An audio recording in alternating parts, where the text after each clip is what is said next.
Hi, I'm Louise Fletcher, abstract artist, and today I want to talk to you about coping under lockdown. And this is the third time I've tried to record this video, so let's hope it's third time lucky. First time my dog started barking. Second time my dog started barking.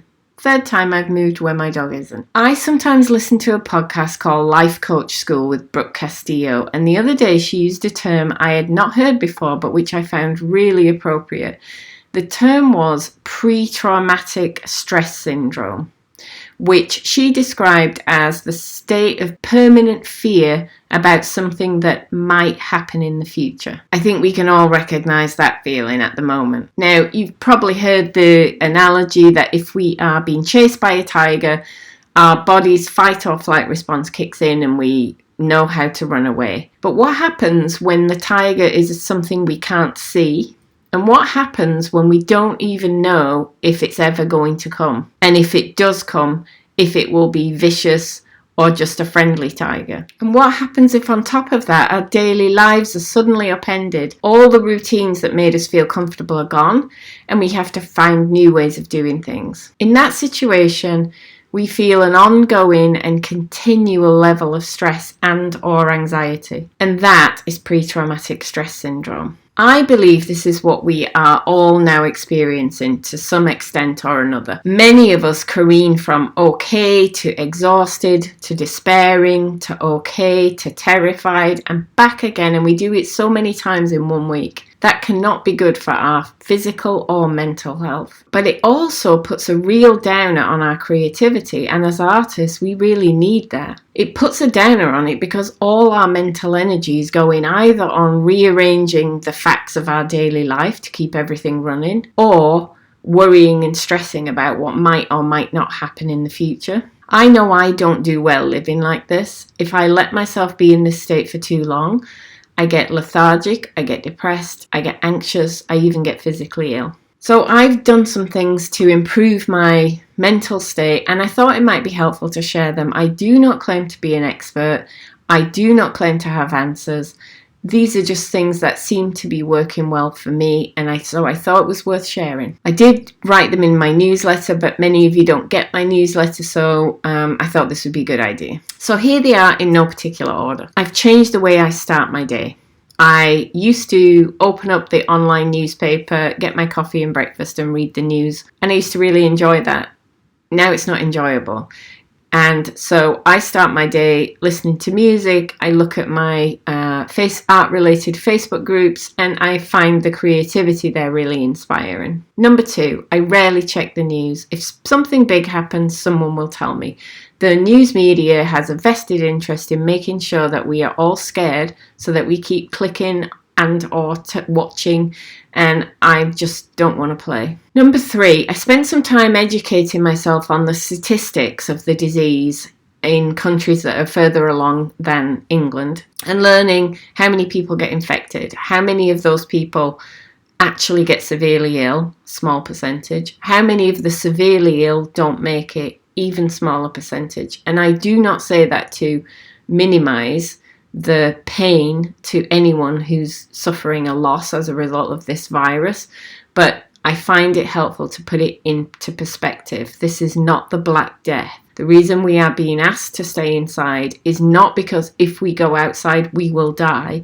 It's because if we go outside and we all mingle, too many people will fall ill all at the same time, and we won't have the medical staff or facilities to cope with them. So learning the facts has been really important, and sometimes I have to refresh them in my mind just to keep that calm level there. Number 4, one of my big fears is not actually the virus, it's the economic impact, and I remind myself that all the economies in the world are in this same situation and will have to reset together once this is over. So it's not like the place that I live in is going to go into a deep depression and the rest of the world is going to be fine. Everyone's going to have to work together on this. Number 5, I remind myself that this will one day be over.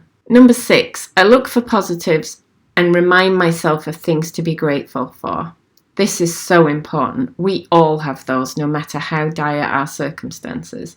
And I think our minds have a natural tendency to go towards the negative, and we have to force them to also look at the positive. Number 7, I'm being creative in different ways. I'm making plans to change my garden as soon as it gets warmer. I can't buy anything because the garden centres are all closed, but I can move things around. I can redesign parts of the garden. I can make sure I cut the grass regularly, can keep on top of the weeds. I can make my garden a really relaxing haven. I baked a cake the other day. It felt really good. I started cleaning out kitchen cupboards. That felt really good to have them organised and know where everything is. Number 8, I try to question every negative thought. For example, the economy will crash and we'll all starve to death. Can I absolutely know that's true? That the economy will crash and we'll all starve to death? Of course I can't. Isn't it possible that this crisis will spark a new wave of innovation? Isn't it possible that there'll be benefits to society and the planet as a result of this? Already air pollution is massively down and there are fish back in the canals of the Venice which have been horribly polluted. Those have got to be good things. So no, I can't absolutely know that this is a giant disaster. So if I can't absolutely know it's true, I shouldn't worry about it. Number 9, I've been giving thought to what I could do to make a positive difference. When I look back on this time, what do I want to say I achieved? How did I help? What did I contribute? Either on a large or small scale. So for example, I had a month before all this happened, I had started a membership site, and originally my plan was to have it be very low cost for initial members and then get more expensive. Once we'd got a base of initial members and some content in there, I was going to put the price up. I've decided now I'm not going to put the price up. I'm going to let people in at that original low rate for the duration of this crisis. And I've also decided I'm going to double down on the stuff I create for them. I have more time now. I was supposed to be doing a bunch of volunteer stuff for open studios and making work for some shows, and those things aren't happening.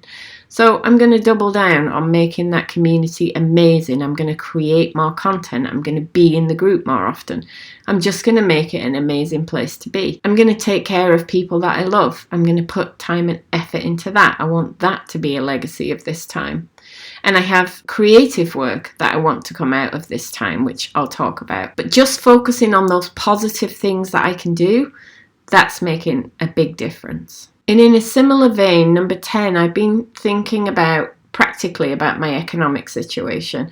Obviously, like everybody else, this is difficult. This is a big hit on my income, and I have to think what I can do differently, how I might be able to generate income from somewhere else.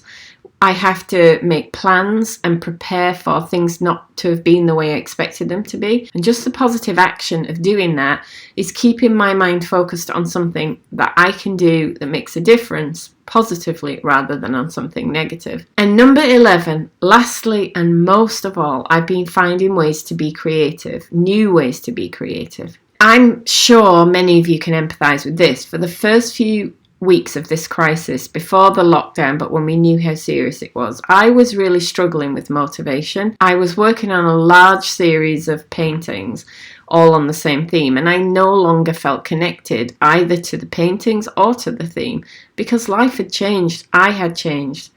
And I was not the same person who started those paintings, so they just feel alien to me at the moment. And so for the first few weeks I was like, well, is there any point? What should I do? I don't really feel like working. And it's when I realized that the reason I didn't feel like working was because the work I was making was no longer relevant to me. That's when things freed up. So I decided, if I don't want to paint these big canvases on that theme, what do I feel like doing? And what I came to is I feel like making much smaller work. I feel like, I suppose because we've all gone into ourselves and our lives have become smaller, I feel like making smaller work. And so I'm making small pieces on paper with a limited palette. I'm experimenting with new techniques, and I'm really now enjoying the freedom to make art that I don't care what anybody else thinks about, because it's for me and for my learning. And so one of the most important things I hope to bring out of this period is just a ton of new ideas that because I'm experimenting, because I'm exploring, this should be a really creative period. So if you're struggling to find the motivation to paint, I just wanted to put that out there, that maybe consider completely separating from prior work, put it to one side, and just then follow what you feel like doing. Follow something that feels fun. I've been making little collages in sketchbooks out of scraps of newsprint and sewing patterns and old magazines. I love just sitting there with my bits of paper and my glue stick and putting things in a sketchbook. It's good fun. It reminds me of being a kid again. What would feel good to do? What free yourself from what you were doing, and then see what comes up. And do something you wouldn't normally do is possible, like start a visual diary, or draw everything in your home, or choose to draw your pet every day for 30 days, or paint corners of your garden, or paint a series of wild abstracts when you normally do realistic, or go big if you normally work small, or go small if you normally work big. Your creativity is what keeps you sane. You need it now more than ever. So I really urge you, if all you come out of this time with is a big thick sketchbook full of drawings and paintings and sketches and scribbles and ideas and collages, that would be amazing. So that's really all I had to say. I would love to know in the comments any ideas that you have, strategies that you've developed for improving your mental health during this time. I think any ideas are helpful to all of us, so please share. And if you do feel that you would like to be surrounded with other artists at this time, then please feel free to come and join the membership group that I mentioned, Your Art Tribe. The link is above, below, around this video somewhere. And you get 30 days free to try it out, so no harm if you decide it's not for you. That's it for me. Take care, everyone. Stay safe and do what you can to get in touch with your creativity. It's so important at this time.